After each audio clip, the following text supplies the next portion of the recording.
सेटी films present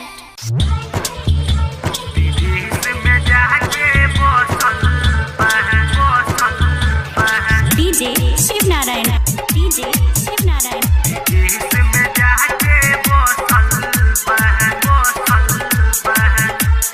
recording by Seti films Sitamarhi.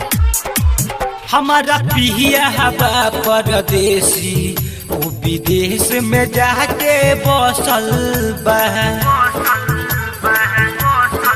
हमारा पिया बा परदेसी वो विदेश में जाके बसल बा। सेज परोजो कुहकीला सेज परोजो कुहकीला अब जवानी सखी रे रूह सलबा। हमारा पिया बा परदेसी वो विदेश में जाके बसल बा। हमारा पिया बा परदेसी वो विदेश में जाके बसल बा।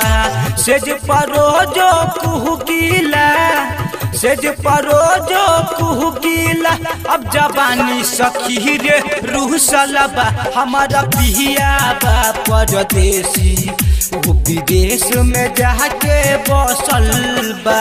डीजे शिव नारायण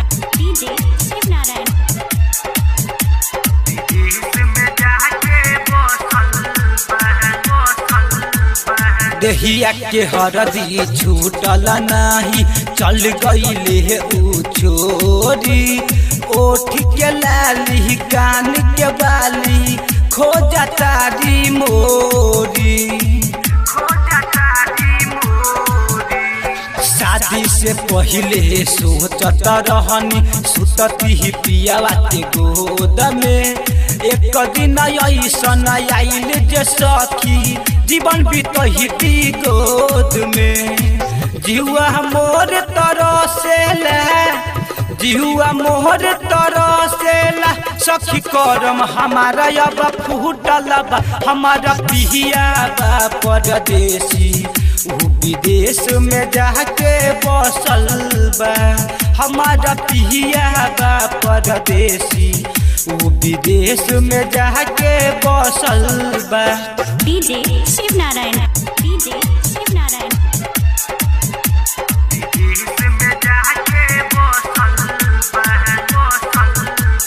कबो न फोन कबो न मैसेज कहता रे सोनिया हो। किंग कमलेश राइटर दे आगल घरे है कहिया हो। रात्रि के सखी गोद में धके सुता कहानी तकिया हो। रमेश पांडे शिवम सिंघनिया बाबे ओकर संगतिया हो। लोर से अखिया गिरेला लोर से अखिया गिरेला सखी सैया बिना चीज दुखलबा। हमारा पिया बा परदेसी वो विदेश में जाके बसल बा। हमारा पिया बा परदेसी वो विदेश में जाके बसल बा।